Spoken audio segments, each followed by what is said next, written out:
Martinez, and I want to welcome you to my kitchen. Today we're going to make a fabulous grilled swordfish steak dressed with an eggplant chorizo relish. And then we're going to make a Chilean tomato salad dressed with ají. Daisy Cooks is brought to you by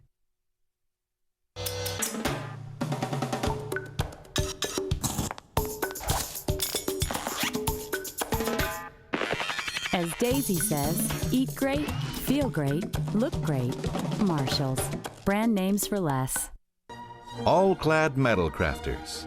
All-Clad is bonded construction. All-Clad is innovative design. All-Clad is professional equipment. All-Clad is a state of mind. Brillo with Oxy Action. For tough messes, Oxy Micro Bubbles lift and dissolve grease and grime. Brillo, cleaning solutions for your home for over 90 years.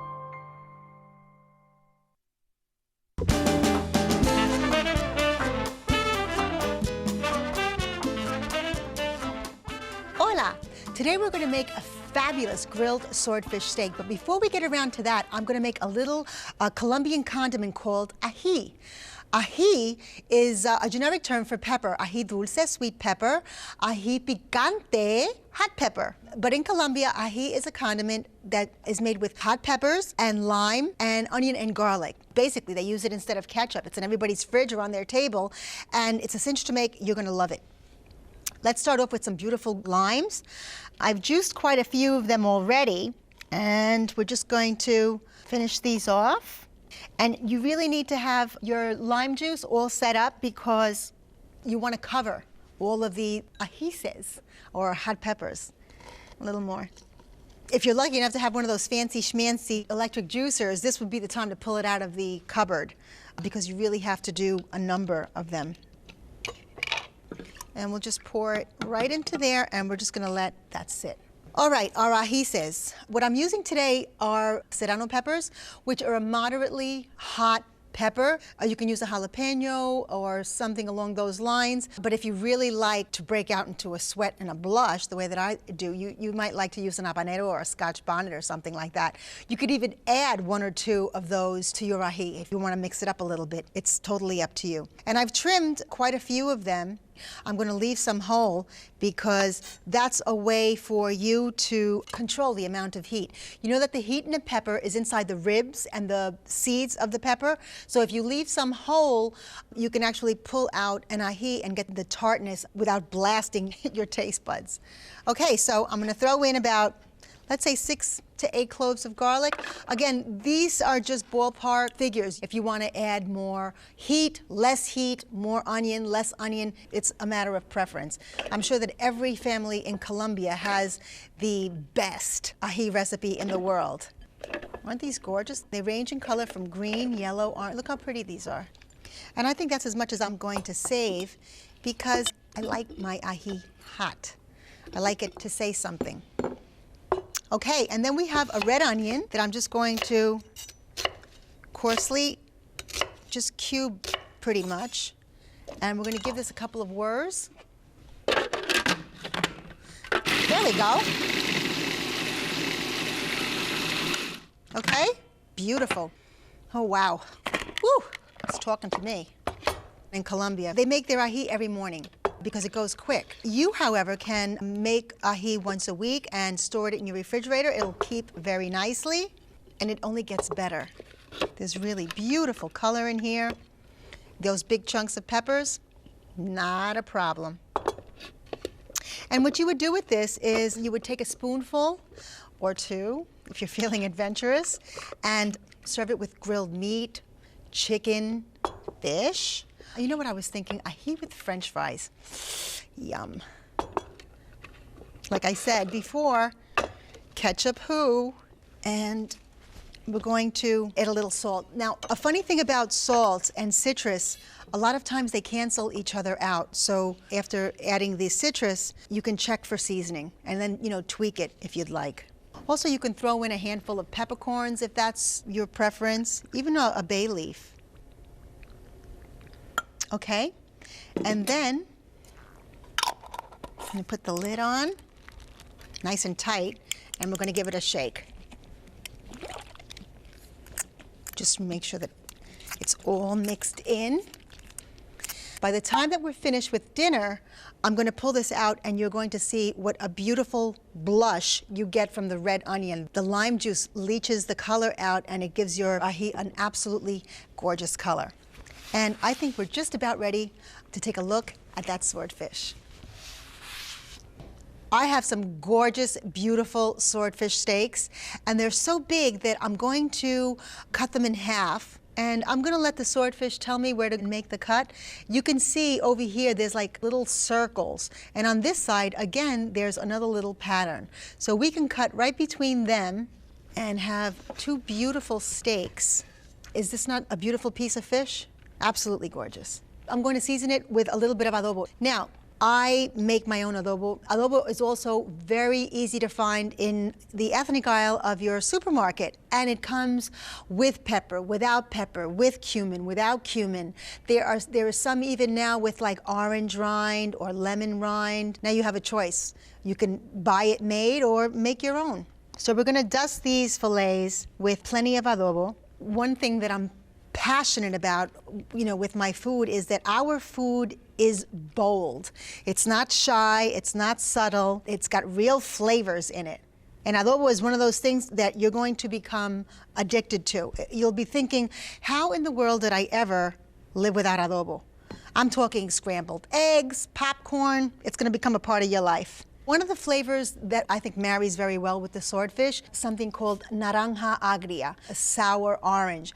And believe me when I tell you, they are sour. And it looks like a cross between an orange and a lime because a lot of times the skin is very rough and almost green.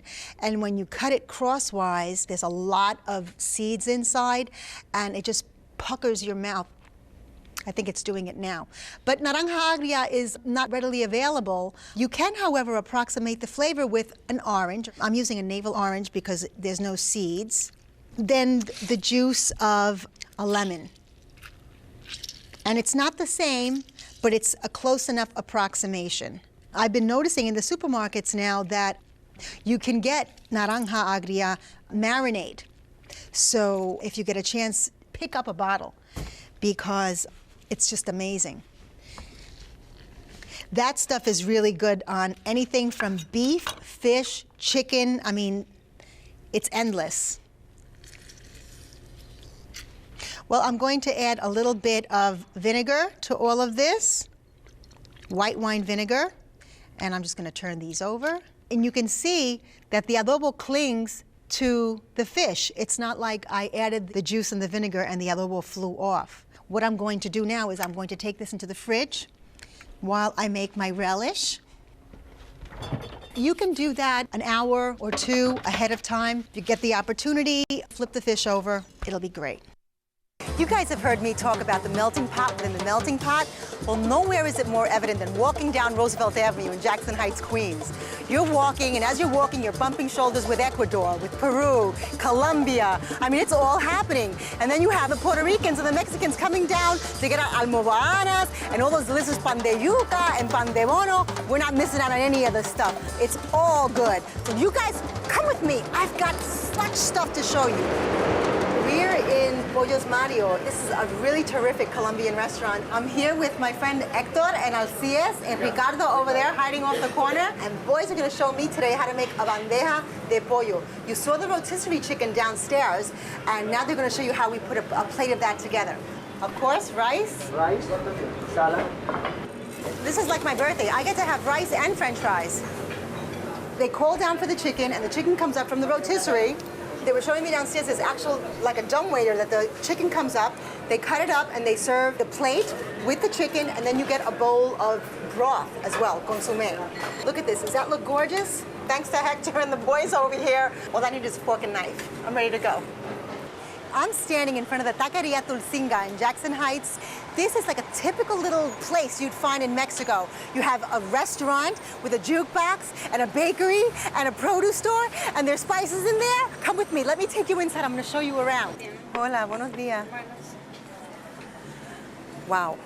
I've just ordered a semita. A semita is a very typical sandwich from the area of Puebla. So the semita comes to you like this beautiful little dome. It opens up like the petals of a flower. This is a breaded steak semita. It's made like a little garlic bread, and then slathered it with refried beans. Oh, and there's avocado in there. He poured on a little bit of mole sauce. Of all things, chocolate is one of the ingredients of mole, all kinds of different spices. And there's this delicious, mild, salty Mexican cheese. And you have some greens. And then you see the meat is a thin, pounded, breaded steak, almost like a cheesesteak. There's like tons of meat on here. There's tomato. There's onions in here somewhere. It's definitely my favorite new kind of sandwich. I am here with my friend Juan Carlos Castro, proprietor of Villa Colombia Bakery, my new favorite place in the whole entire world. This place, there's nothing sweet in here that you don't want. I found rings of sweet breakfast breads filled with guava and cheese, beautiful corn tarts. It's just an amazing amount of stuff here. Juan Carlos, ¿dónde empezaste la pastelería? ¿Cuándo empezaste a aprender de pastelería? Bueno, yo tengo una fecha realmente. Juan Carlos is telling me that he's learned the baking business a long, long time back in Colombia, but it was his dream to bring forth the Colombian recipes, the Colombian styles, the Colombian pastries to this neighborhood.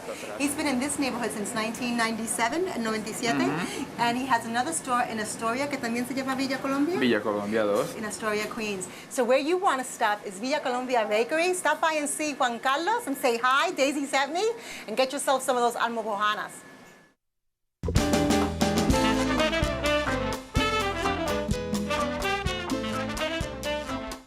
In Puerto Rico, we have a dish that's very close to our hearts. It's called bacalao con berenjena, which is a dish of salt cod with eggplant in a light tomato sauce. And I was thinking, you know, the fish and the eggplant work really, really well together.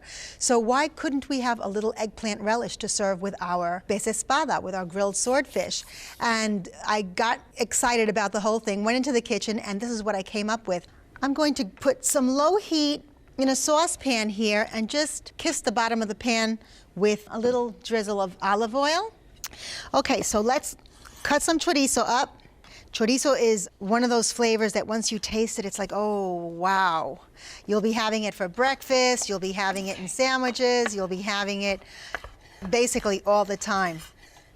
Okay, so let's just add these to the saucepan, and they're going to render a little bit. Okay, while that happens, we're going to chop up an onion in a large dice, so it doesn't have to be that small.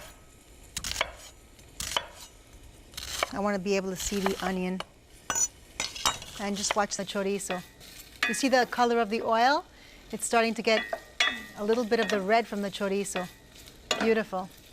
And it smells smoky and garlicky in here. I'm loving it. So to this, we're going to add 3 cloves of chopped garlic. And now the party's getting started. And our onion. Just let's get that working. And now for the eggplant in our eggplant relish. I have Italian eggplants. They're rather small because it's that time of the season. If you have a big eggplant, that's fine. I happen to see these in the supermarket and they looked really pretty, so, you know, I keep telling you, I'm all about the pretty. When you buy an eggplant, you want it to be nice and firm. You don't want it to be mushy or soft. You want good color, no brown spots. And the thing about eggplant is you can't cut it like way ahead of time because it turns color, it oxidizes fairly quickly. The exception being, of course, when you salt it to get the water out. But in this dish, that's not necessary. Okay, everybody into the pool. Whew, the chorizo is really taking off now. Look at this. And guys, you'll forgive me. You know, I'm working on the whole smell-o-vision thing. Really, I am. I keep, you know, somebody's got to come up with this. Okay, now we're going to add a little Spanish-style tomato sauce. You can't find Spanish-style tomato sauce, go ahead and use whatever you can find in your supermarket, a little can of tomato sauce. I'm going to add some clam juice to bring the whole thing together. And I'm using clam juice because I'm serving it with fish. This relish, however, lends itself very easily to beef or chicken or rice. I mean, that's how delicious it is. You wouldn't want to use clam juice if you were serving it with anything other than fish. You'd want to use vegetable broth or chicken broth or beef broth, depending on what it was that you were going to serve it with. And I'm going to add just enough to come up to the top, and then I'll watch it. If I think that it's getting too dry, we'll just add a little bit. Okay? So let's just put this on the back burner and see to our other business. I'm put it at a low flame. Okay. And we'll just let that puppy sit there for a little bit. It's about time for that fish. Gorgeous. Absolutely beautiful. Let's see. Beautiful. I have a nice hot grill here, and what I'm going to do is oil it with a little canola oil. And I'm going to warn you, if you have an indoor grill, of course you know this, but for those of you who don't, we're going to make a little smoke happen here. And hopefully my fish won't stick, but if it does, hey, look, that's life in the kitchen, you know? You can't control everything. Okay, so I'm just gonna wait a second until that stops smoking. I can't get over how beautiful this swordfish is. The fish is gonna take about 12 minutes to cook, 6 minutes on each side. I think that's good enough. So while that's happening, I'll be able to finish my relish and top things off with a really pretty Chilean tomato salad. Very simple, but very tasty. Okay, we'll come back to that in 6 minutes. In the meantime, I am going to check up on my relish, and that's looking bubbly and steamy and delicious and smelling at least that good. And I had some chopped zucchini in a little chop. Those were 2 little zucchinis. They weren't that big at all. And basically, it's just to heat it through. You put this in at the end because zucchini takes no time to cook. And then, because we want to give the whole thing some zip, I'm going to add, these are black Kalamata olives, pitted and coarsely chopped. God, I love olives. But if you have another favorite olive that you prefer to use, even capers would work nicely here. But the black olive, I think, just gives it a nice contrast of color. Oh my goodness, those are so good. You'll have to forgive me. And then I'm gonna add a little parsley, but we'll save that for the end. Delicious.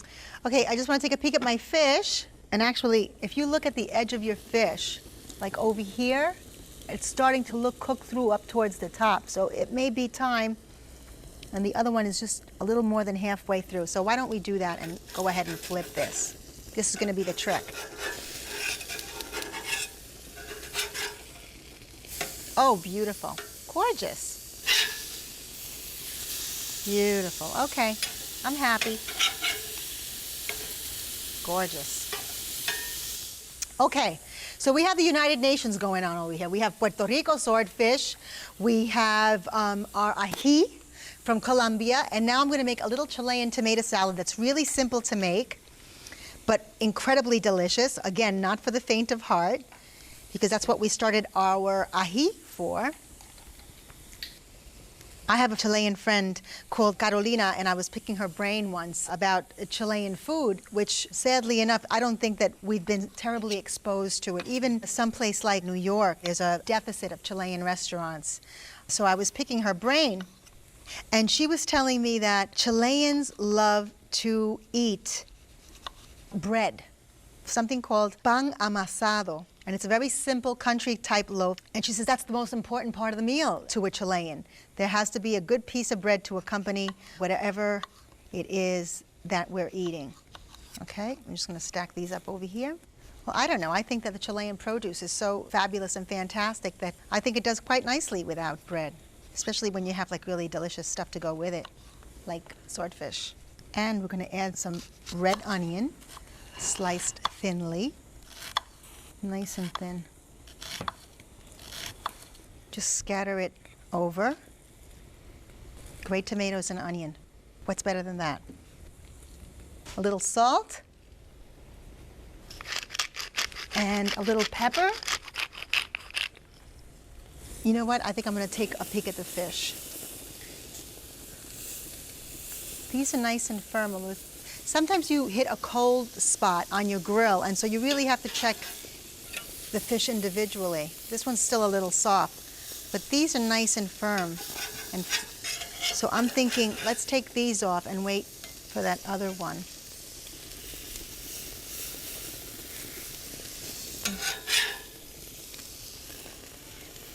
So sometimes it's nice to rotate it around on your grill so that if you do have something on a cold spot in the grill, you manage to cook it evenly. Let's give that one a couple of minutes more. And in the meantime, we can address our ají. Look what a pretty blush. Is that gorgeous? My mouth is watering. The red onion really causes a beautiful blush to your ají. And you know what? You're thinking, spicy tomatoes? I got a secret for you guys. There is more salsa sold in the United States today than there is ketchup. So spicy tomatoes should make all the sense in the world. Let's add some gorgeous olive oil. A little parsley. Isn't that pretty? Oh, I'm dying for that. Okay, let me check my fish. Now it's much better. Yeah. Good. Okay. I want to check my relish. That's beautiful. Isn't that pretty? And I want to check the seasonings now. Now I can stand some salt. Really got to be careful though with the chorizo and the brine of the olive. Okay, the zucchini is still holding its shape, but it's cooked through. It's nice and soft. Perfect. Delicious. And I'm going to add some parsley to this too, just to freshen it up a little bit. Tell me it doesn't look like a party in here. I think I'm about ready. So what I'm going to do now is make myself a little plate. I think this little piece of fish right here has my name on it. So we're just going to serve that one. And then I'm going to come over here and serve myself some of this beautiful, fragrant, smoky relish, like so. And then some of my fabulous Chilean tomato salad. I like the olive oil on my tomatoes. And it's time to taste. You know what? I'm like dying to dig into these tomatoes first and foremost. Let's see what the ají is doing. Wow. Small wonder that salsa outsells ketchup. The tomatoes are sweet and delicious, and then you get the heat of the ají just enough. Put a happy picture I'm painting here, right on my plate. Oh, you get the satiny thing from the eggplant, the smoke from the chorizo. You get the freshness from the zucchini. I hope you had a blast on our trip through Latin America in the kitchen. And I urge you to try this at your earliest convenience. You guys need to do this like run. Don't walk to your supermarket. Get yourself some pez espada, swordfish, and buen provecho.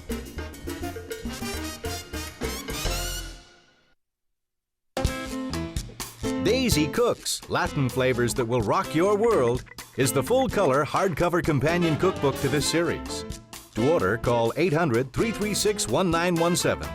Daisy's top 10 basics and over 200 of her detailed recipes are included in this 320-page book. The price is $29.95. You can order your copy of Daisy Cooks by calling the toll-free number or order online at her website, daisycooks.com. Hola, it's Daisy. Hey, I'd love to hear from you. You can reach me at daisycooks.com. Tell me what you think. Sign up for my newsletter and get recipes and tips in English and Spanish. It's all at daisycooks.com. Daisy Cooks is brought to you by